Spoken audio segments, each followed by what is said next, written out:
네, 안녕하세요. 0602 우리 맨 앞에 있는 개념학습 같이 보도록 하겠습니다. 자, 먼저 첫 번째 문학 작품에 등장하는 주요 표현법들 먼저 보겠습니다. 자, 이제 여기서는 비유법을 먼저 볼 건데요. 이제 가장 중요하게 나오는 친구들이 요 직유법, 은유법, 의인법 요 세 가지가 또 나옵니다.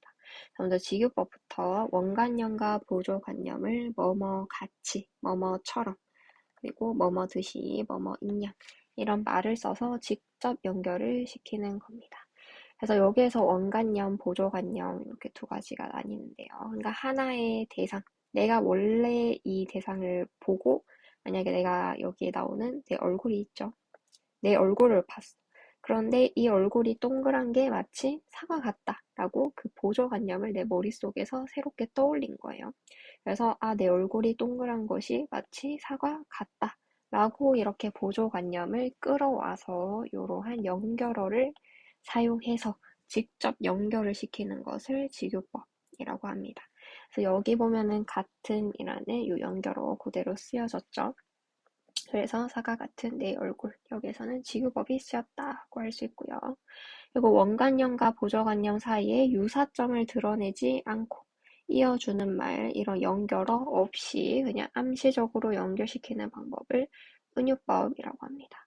그래서 이 은유법은 형태가 있는데요. A는 B이다. 이런 형태로. 그래서 여기를 보면은 지금 내 마음은 뭐다? 호수다. 그럼 내 마음이 넓고 잔잔하고 맑고 이런 것이 마치 호수 같다라는 거죠. 근데 그 사이 유사점, 연결어 이런 거 없이 그냥 암시적으로 내 마음은 호수 이런 식으로 연결을 시킨 방법이 은유법입니다. 그 다음에 대유법, 대상의 일부분이나 속성을 들어서 표현하고자 하는 대상 전체를 나타내는 방법입니다. 그래서 일부분만 가지고 전체를 나타내는 것. 그래서 빼앗긴 들에도 봄은 오는가. 여기에서 들은 정말 그냥 이 풀밭 이거 하나만 얘기하는 거지만 사실 요 시 속에서는 우리나라 한반도 전체를 얘기하는 겁니다. 자, 그 다음에 풍류법. 표현하고자 하는 것을 직접 나타내지 않고 속담, 격언 등을 활용해서 간접적으로 나타내는 방법입니다. 그리고 의인법. 이거는 이 인이 사람 인자죠. 그래서 사람이 아닌 것을 마치 사람처럼 표현하는 방법이다.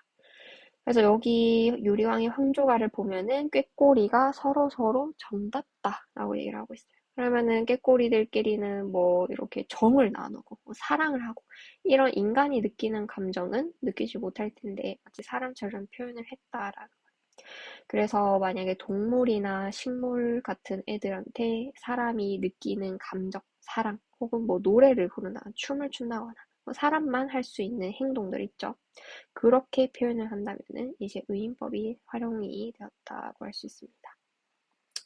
그리고 이 의인법이랑 헷갈리는 게 화류법이네요. 이 의인법은 사람이 아닌 걸 사람처럼, 이 화류법은 생명이 없는 사물을 생명이 있는 것처럼 이라고 요 범위가 조금 더 넓습니다. 그래서 목이 긴 메아리가, 이 메아리 이거는 소리죠. 그런데 그게 목이 길다.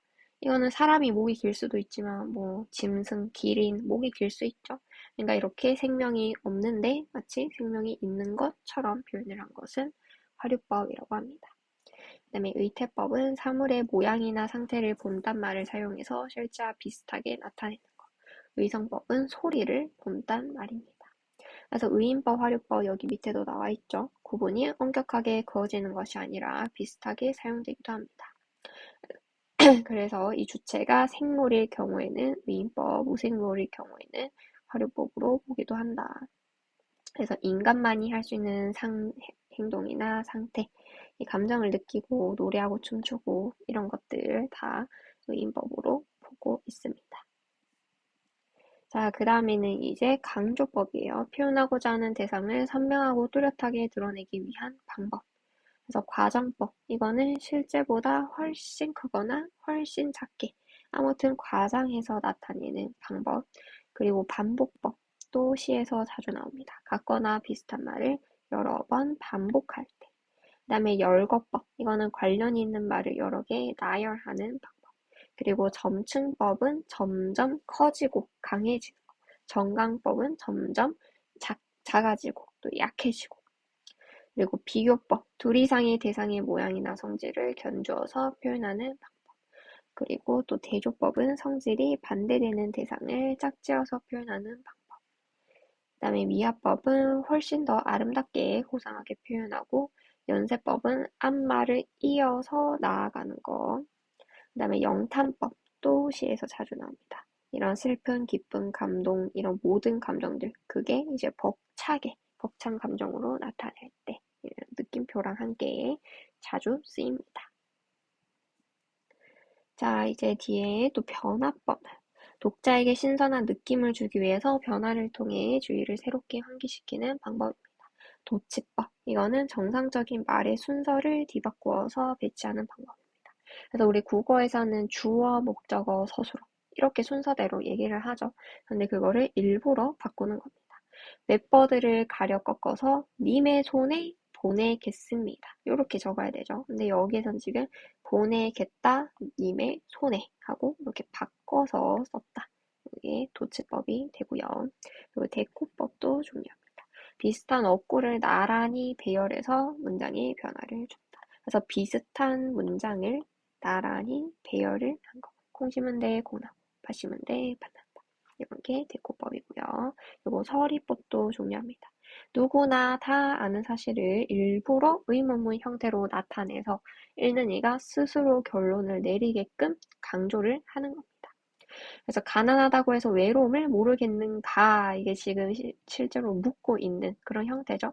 근데 진짜 몰라서 묻는 게 아니라 내가 가난하다고 해도 외로움은 잘 안다 라는 그러한 답을 더 강조하기 위해서 일부러 물어보는 겁니다. 그 다음에 인용, 남의 말이나 격언, 속담 등을 끌어와서 사용하는 방법. 또 반어법, 역설법 보기 아주 중요합니다. 자, 반어법은 표현하고자 하는 내용과 반대되는 말을 사용합니다. 그래서 나보기가 역겨워서 가실 때에는 죽어도 아니 눈물 흘리오리다. 그런데 사실은 이 화자는 이인과 이별을 하는데 속으로는 아주 슬퍼하고 있어요. 그래서 속으로는 눈물을 철철 흘리고 있는데 겉으로는 죽어도 나는 눈물을 안 흘릴 거다라고 지금 반대되는 말을 하고 있는 거예요. 요럴 때 반어법이라고 하고요. 그리고 역설법, 언뜻 보기에는 어긋나고 모순되는 말을 사용해서 그 속에 진리를 담아내는 방법. 나는 아직 기다리고 있을 테요. 찬란한 슬픔의 봄을. 자, 그러면 슬픔이라고 하면은 우리가 보통 부정적인 이미지 떠오르죠. 그런데 이 슬픔이 찬란하다, 찬란하다랑 반짝반짝 빛이 난다, 긍정적이다 라는 의미죠. 그럼 지금 여기서 긍정적인 의미랑 부정적인 의미가 한 문장 안에서 지금 모순을 일으키고 있어요. 하지만 이게 그 속에 이 슬픔, 그 속에서 이제 결국에는 이런 참된 진리가 찾아 나오게 된다라는 거죠. 그렇기 때문에 이 문장 자체에서 모순이 있을 때, 그때 이 역설법이 되겠습니다. 그리고 생략법. 글의 일부분을 생략해서 함축성이나 표현 효과를 더해준다. 문답법, 스스로 묻고 답하는 형식입니다. 이런 거 이제 자문자답이라고 하죠. 물음이 어딘가, 내가 봤을 땐 여기인가 하노라. 자기가 물어놓고 자기가 대답을 하고 있죠. 돈호법, 이거는 사람이나 사물을 부르는 겁니다.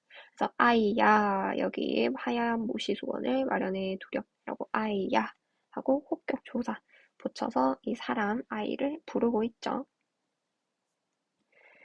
자, 그래서 여기도 반어법, 역설법. 자, 서로 반대되게 표현하는 이 표현 그 자체는 모순적이지 않다. 이 반어법. 이 다만 역설법은 앞뒤가 맞지 않는 모순적 표현을 통해서 말하고자 하는 말을 전달한다. 그러니까 표현 그 자체가 이 같은 문장 속에서 모순이 일어날 때 역설법. 표현 자체는 괜찮아요. 죽어도 눈물 안 흘리겠다. 그 말만 봤을 때는 모순이었는데 실제 이 사람의 마음과는 반대된다. 상황 자체가 모순이 된다. 그러면은 반어법 이렇게 됩니다. 자, 그럼 여기도 이제 너를 잊은 지 너무도 오래. 그럼 여기 이 사람의 속마음은 사실은 너를 잊은 적이 없는 거죠. 그러니까 반대로 얘기하는 거고. 그리고 이 사람도 지금 세전을 거쳐 도소장이 그 도살장을 얘기해요. 도살장, 이 소가 죽는 그런 잔인한 공간 앞에 오면은, 그리고 요 앞에 시가 많이 생략이 되어 있지만 굉장히 힘든 상황이에요. 그런데 요렇게 얘기하죠. 우리는 점점 신이 난다. 그러면 이것도 힘든 내 속마음과 반대로 얘기하는 반어법이 됩니다. 그리고 여기도 아오성이란 거는 아주 그냥 시끄러운 소리를 말하는데 소리가 없다니. 모순되죠. 이런 게 역설법. 또 길이 끝났대요. 그런데 길이 있대요. 이게 지금 무슨 말? 이게 말이 안 되는 역설적인 상황이 있는 거. 이런 게 역설법이 되겠습니다. 그 다음에 객관적 상관물이랑 감정이. 요 개념은 좀 어려운데요. 자, 객관적 상관물이라는 것은 화자나 대상의 감정을 어떤 사물이나 자연물을 통해서 간접적으로 표현하는 방식입니다. 또는 이때 동원되는 사물이나 자연물, 그래서 간접적으로 나타내는 자연물을 얘기하고요. 감정이입은 조금 더 주관적인 느낌을 생각해주면 됩니다. 여기는 객관적이니까. 시적 화자의 감정을 사물이나 자연물 안에 이입해서 대상이 화자와 같은 감정을 느끼고 있다고 생각을 하는 겁니다. 그래서 이거는 예시를 한번 볼까요? 자, 객관적 상관물. 저 꾀꼬리 아주 정다운데 나는 너무 외롭다. 이 사람은 지금 저 꾀꼬리를 보고 나의 감정, 쟤네들에 비해서 나는 굉장히 외롭네. 그럼 여기에서는 지금 꾀꼬리는 그저 객관적으로 존재할 뿐이죠. 그런데 이 화자가 얘네들을 보고 자신의 감정을 불러일으키는 겁니다. 근데 감정이 여기는 귀뚜라미는 울지요. 때를 지어서 옵니다. 벽이 무너지라고 옵니다.